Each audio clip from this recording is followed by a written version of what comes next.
أعوذ بالله من الشيطان الرجيم. بسم الله الرحمن الرحيم.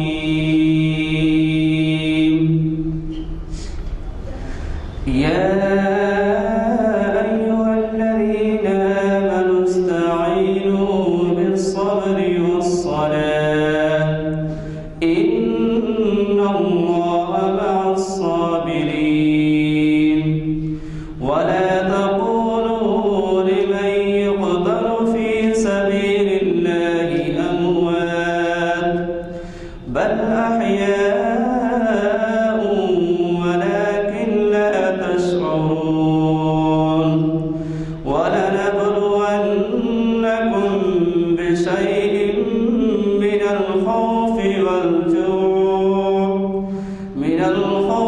والجوع ونقص من الأموال والأنفس والثمرات وبشر الصابرين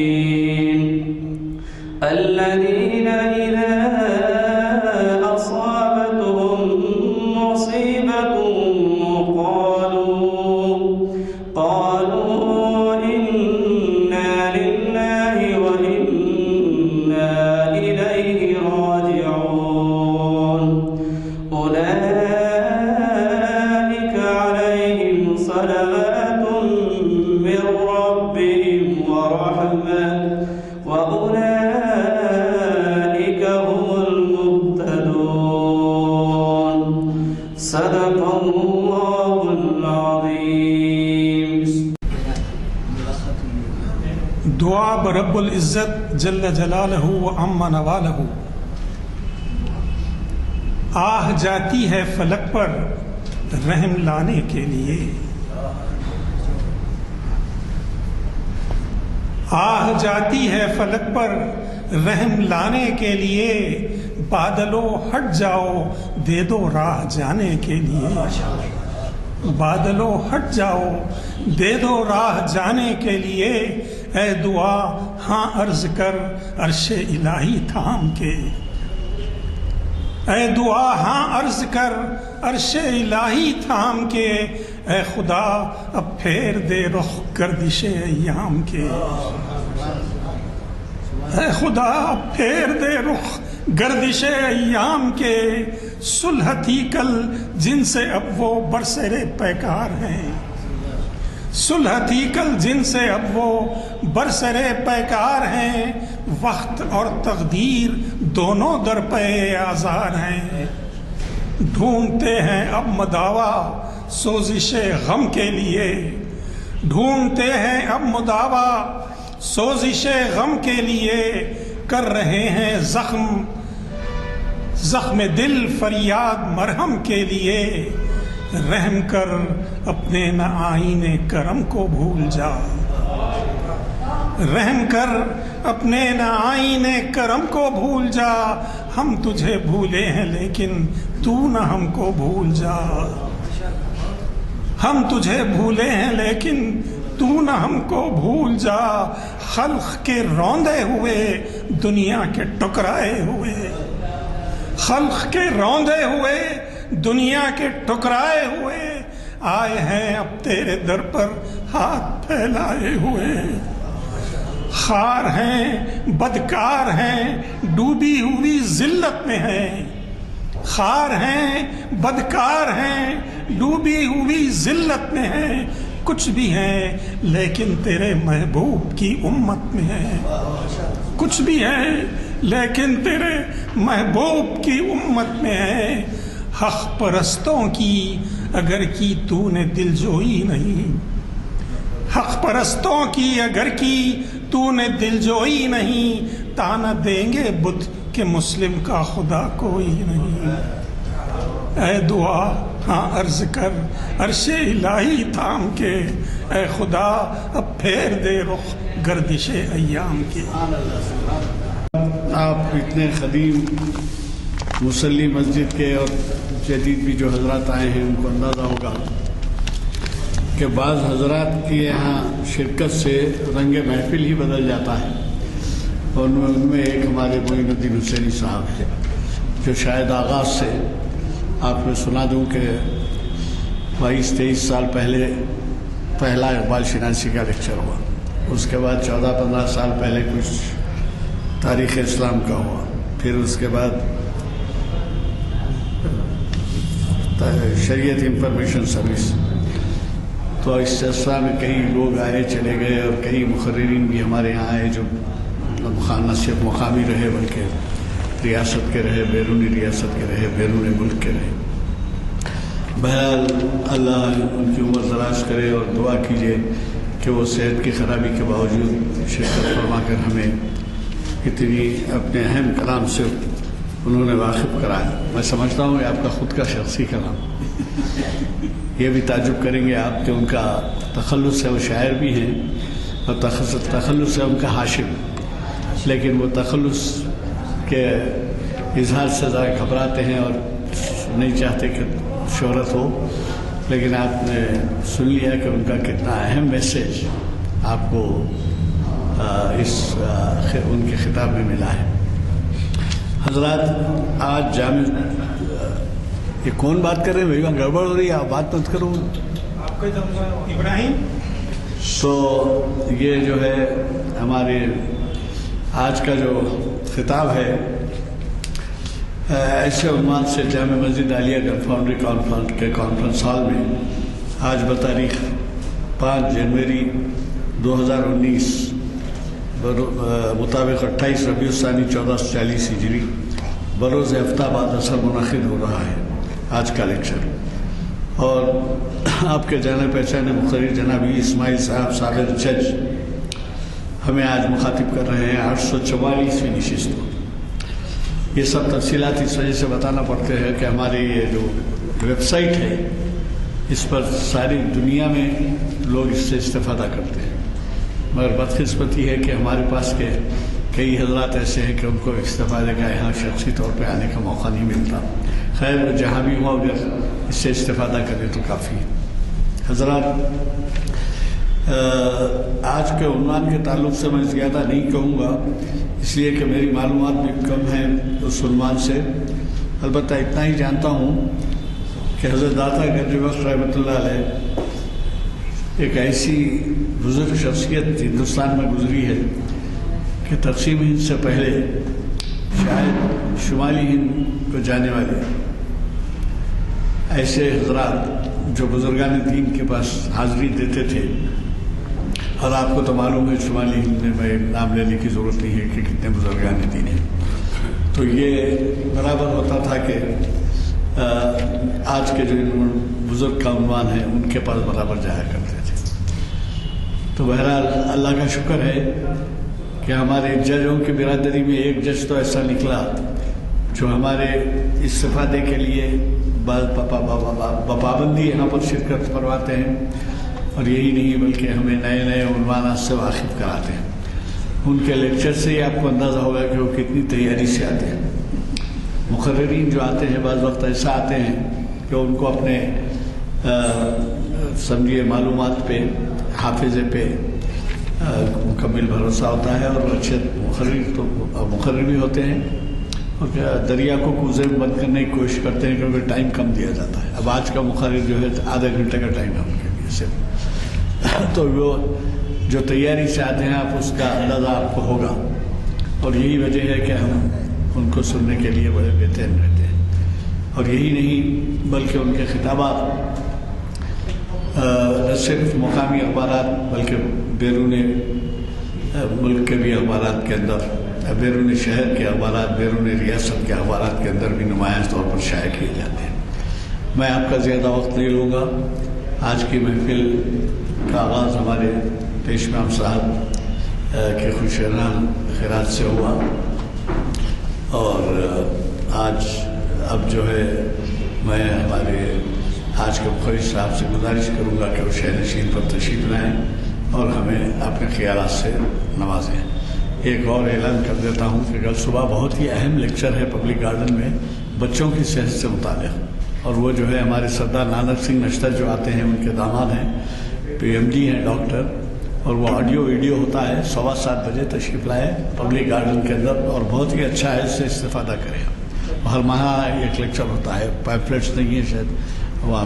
جناب حسینی صاحب، جناب خالد زین العابدین صاحب اور تمام بزرگ لوگ اور جو تشریف فرما ہیں، خوشی ہے کہ کچھ ینگ لوگ بھی یہاں آج تشریف لائے ہیں. آج اتفاق ایسا ہے کہ میں پوری تیاری نہیں کر سکا.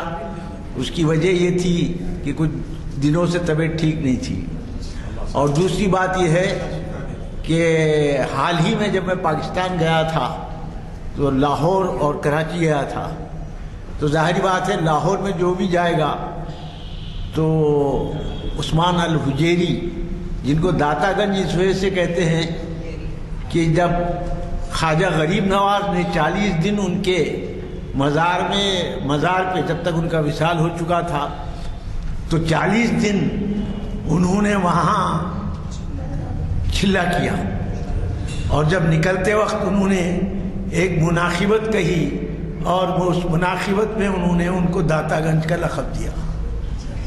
تو اس وجہ سے ان کو داتا گنج کہتے ہیں.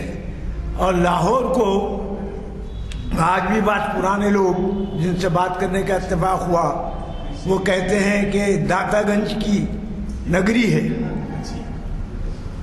یعنی لاہور کی جو مشہور ہے اس کی وجہ یہ ہے. جیسے اجمیر حضرت خواجہ غریب نواز کی وجہ سے مشہور ہے، جیسے گلبرگہ حضرت خواجہ بندہ نواز کی وجہ سے مشہور ہے، اسی طریقے سے لاہور حضرت داتا گنج کی وجہ سے مشہور ہے.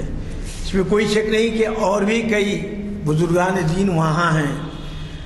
آپ کا اصل نام ہے شیخ علی حجوری المعروف داتا گنج، اور آپ نہ کسی تعارف کے محتاج نہیں ہیں. اس کی وجہ یہ ہے جیسا کہ میں نے ابھی آپ سے ذکر کیا کہ خواجہ غریب نواز جیسے شخص اجمیر آنے سے پہلے 40 دن وہاں انہوں نے چلا کیا اور مناقبت میں ان کو داتا گنج کہا.